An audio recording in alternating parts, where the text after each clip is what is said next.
Everyone, अपना AIB का lecture 22 आज शुरू करेंगे हम लोग, और जिसमें से हमारा आज पहला क्वेश्चन है, which of the following provision of the constitution of India is relevant for solving questions of repugnancy between central law and state law. इनमें से कौन सा प्रोविज़न है इंडियन कॉन्स्टिट्यूशन का जो कि रेलिवेंट है क्वेश्चन सॉल्विंग के लिए, जो कि सेंट्रल और स्टेट लॉ के बीच में रेपग्नेंट हो जाता है कई बार। Article 248, article 252, article 254, article 256। The correct answer is article 254। हमारा अगला क्वेश्चन है, which of the following writ is issued to enforce the performance of public duties by the authority. इनमें से कौन सा रिट ऐसा है जो इशू किया जाता है पब्लिक ड्यूटीज़ को परफॉर्म करने के लिए? Mandamus, quo warranto, certiorari, prohibition. Correct answer is mandamus. The concept of freedom of trade and commerce mentioned in the Indian Constitution is motivated from the experience of following country। कौन सी country से हमारा Indian constitution में जो motivated है freedom of trade and commerce का जो concept है? America से, आयरलैंड से, UK से, ऑस्ट्रेलिया से। It's Australia. Which of the following constitutional amendment act has made the provision for publishing Hindi translation of the constitution? इनमें से कौन से अमेंडमेंट में हिंदी ट्रांसलेशन जो है कॉन्स्टिट्यूशन का करने के लिए प्रोविज़न डाला गया था, अमेंडमेंट डाला गया था? 52nd amendment, 54th amendment, 56th amendment, 58th amendment. It's 58th amendment. Which of the following is a landmark judgement on colourable legislation? Doctrine of colourable legislation आपने बहुत बार पढ़ा है। जिसको नहीं आता है, मेरी जो डॉक्ट्रीन्स की वीडियो है वाली प्लेलिस्ट है, आप उसमें जाके उसको सुन सकते हैं। डॉक्ट्रीन ऑफ कलरेबल लेजिस्लेशन जो है वो इनमें से कौन से वाले केस में आया था? State of Bihar versus Kameshwar Singh, M Karunanidhi versus Union of India, state of Karnataka versus Union of India, Keshav Nandan Madhava Menon versus state of Bombay. It's state of Bihar versus Kameshwar Singh. Which of the following constitutional amendment act was passed in light of advisory opinion received in Re Beruberi case? इनमें से कौन सा constitutional amendment जो था वो पास किया गया था एडवाइजरी ओपिनियन में, जो कि बेरूबेरी केस में आया था? कॉन्स्टिट्यूशनल अमेंडमेंट 4th, फिर 7th अमेंडमेंट, 9th अमेंडमेंट या 11th अमेंडमेंट? तो हमारा आंसर है इसमें 9th अमेंडमेंट, जो कि 1960 में हुआ था। Next is what transition period was provided in the Constitution of India for changing the official language of Union from English to Hindi? English to Hindi translation के लिए ट्रांजिशन पीरियड क्या डाला गया था कॉन्स्टिट्यूशन ऑफ इंडिया में? 5 साल, 10 साल, 15 साल, 25 साल। करेक्ट आंसर इज 15 साल। Next question, in which of the following case it was held that there could be no reservation on single post in a cadre? Reservation नहीं होगा, इनमें से कौन से केस में आया था?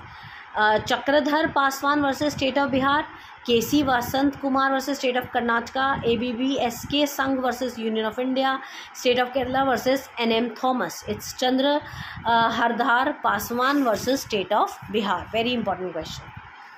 Next is, which of the following doctrine has been applied to resolve the conflict between Article 25(2)B and 26(B) of the Constitution of India? इन दोनों में जो कॉन्फ्लिक्ट अराइज होता है सेक्शन में, उसको रिजॉल्व करने के लिए इनमें से कौन सा डॉक्ट्रीन यूज होता है? Pith and substance, doctrine of liberal interpretation, doctrine of harmonious construction, doctrine of casus omission. It's doctrine of harmonious construction. For which of the following section of the Indian Penal Code 1860 the word benefit does not include pecuniary benefit? इनमें से कौन सा section जो है वो pecuniary benefit को include नहीं करता? 89, 155, 156 या 370? It's 370। X intentionally pulls up the women's wheel। ये वाला क्वेश्चन बहुत बार आ चुका है कि उसका घूंघट खींच दिया किसी औरत का, और वो कौन सा वाला क्राइम माना जाएगा? Hurt, criminal force, assault, grievous hurt. It criminal force. Next is, how many types of punishment are currently existing in Indian Penal Code? 3, 4, 5, 6? It's 5. A and Z agree to fence with each other for amusement। ये भी question repeated है। A and Z का आपस में खेल खेल में लड़ाई करने का एक प्रॉमिस हुआ। A गलती से Z को हर्ट कर देता है, तो कौन सा क्राइम OA ने कमिट किया यहाँ? Hurt, grievous hurt, attempt to murder या no offence? It's no offence. X threaten to publish a defamatory libel concerning Y unless Y gives him money. अगर वाई उसको पैसे नहीं देगा तो एक्स उसको थ्रेटन कर रहा है कि वो डिफेमेटरी लिबल स्टेटमेंट दे देगा उसके लिए। इनमें से कौन सी पनिशमेंट जो है एक्स को मिलेगी इस एक्ट को कमिट करने के लिए आईपीसी के तहत? 2 साल की सज़ा, फाइन या दोनों, 3 साल की सज़ा, फाइन या दोनों, 5 साल की सज़ा, फाइन या दोनों, या 7 साल की सज़ा, फाइन या दोनों।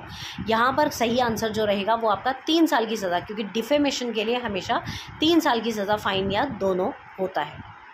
What punishment is prescribed under the Indian Penal Code for a person who maims any minor in order that such minor may be used for purpose of begging?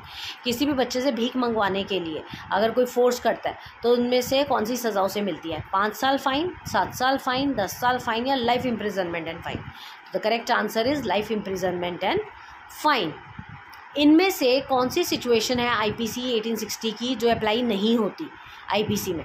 An offence committed by Indian outside India, an offence committed by any person on any ship registered in India, any person committing offence targeting computer resources located in any country. तो ये जो third वाला हमारा option है ये बिल्कुल correct है, ये अप्लाई नहीं होता आईपीसी में, ये सीधा आईटी में जाता है, कंप्यूटर रिलेटेड क्राइम है ये। Next is, under which of the following situation wife is not entitled for the maintenance under section 125 of CRPC? CRPC 1973 में वाइफ को किस सेक्शन में मेंटेनेंस नहीं मिलती है, किस कंडीशन में मेंटेनेंस का जो हक है वो खो देती है? वॉलंटरली वाइफ रिफ्यूज़ कर दे पति के साथ रहने के लिए, हस्बैंड प्रिज्यूम कर दे कि वाइफ एडल्ट्री में है, wife living separately as husband keeps a mistress, wife is forcefully remove from the house. तो जब वाइफ वॉलंटरली जो है अपने हस्बैंड के साथ नहीं रहना चाहती उस केस में उसको मेंटेनेंस नहीं मिलेगा। Which of the following procedure is dealt under section 164A of the Code of Criminal Procedure 1973? इनमें से कौन सा प्रोसीजर होगा section 164A of Code of Criminal Procedure में? Medical examination of victim of rape, recording of confession statement, attendance of witness by police officer, recording of first information report by police officer. So it's medical examination of victim of rape. Next question is, in which of the following cases manner of committing offence is not required to be mentioned in the charge as per Code of Criminal Procedure? इनमें से कौन सा CRPC के under नहीं आता manner charge करने के लिए? A is accused of theft of a certain article at a certain time and place, A is accused of cheating B at a given time and place, A is accused of disobeying a direction of law with intent to save B from punishment, and A is accused of giving false evidence at a given time at a given place.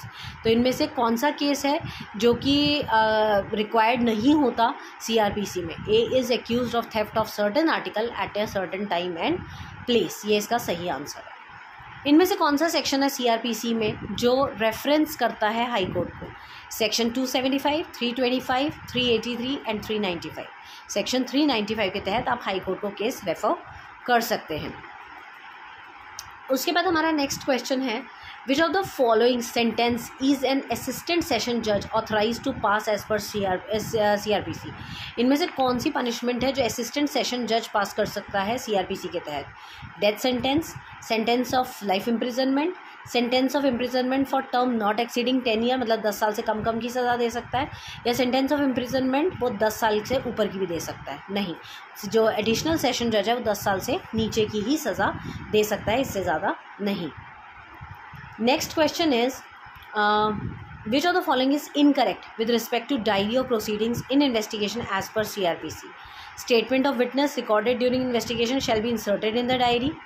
The diary shall be duly paginated.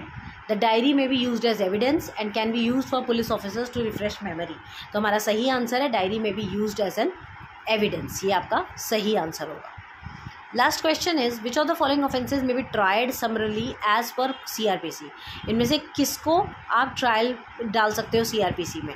Offence under section 454 of IPC, offence under section 504 of IPC, offence punishable with life imprisonment, offence punishable with imprisonment for term not exceeding 2 years. तो not exceeding 2 years वाला जो है वो आप इसके अंदर डाल सकते हैं। इसके अलावा कुछ क्वेश्चंस आपको ऐसे भी आ सकते हैं, जैसे IPC का आपको आ गया क्वेश्चन कि 498A जो आपका उसका क्वेश्चन है डोमेस्टिक वायलेंस का, 498A जो IPC का में सेक्शन है, बहुत ही फेमस सेक्शन है, वो BNS में किस सेक्शन में आता है? तो आपको ऑप्शन आ जाएगा 81, 82, 83, 86। तो आपको अपना बेयर एक्ट खोलना है और आपको उसका नया सेक्शन निकालना है। वैसे तो ये चीज़ें आपको मुँह ज़बानी लर्न हो जानी चाहिए कि हमारा सेक्शन 86 जो है BNS का, वो अब बन चुका है 498A ऑफ IPC। तो इस तरीके के कंपैरिजन वाले क्वेश्चन भी आपको पूछे जा सकते हैं, जिसके लिए आपको बेयर एक्ट की ज़रूरत पड़ेगी। तो मैं आपको यही सजेशन दूंगी कि डेली आप अपने बेयर एक्ट्स को खोलें। ऐसा ना करें कि एग्जाम से 2 दिन पहले आप बेयर एक्ट लेकर आ रहे हैं तो वो बेयर एक्ट आपको सिर्फ एक भूल भुलैया लगेगा, इससे ज़्यादा कुछ नहीं। तो पहले अपना एक बेयर एक्ट खोलें, उसको डेली खोल कर देखें, उसको नज़र घुमाएं। पढ़ने की ज़रूरत नहीं है, बेशक आप उसके 2-4 पेज डेली नज़र मार लीजिए, ताकि आपको एक फॉर्मेट पता चल जाए कि किस तरीके से बेयर एक्ट को पढ़ा जाता है, देखा जाता है, so that it will be easy for you to answer any question in your exam. All the best for your exam, keep tuned. मैं ऐसे ही 20-20 क्वेश्चन की जो वीडियोज़ है वो डालती रहूँगी, ताकि आपके लिए सुनकर पेपर देना आसान हो जाए। All the best, thank you.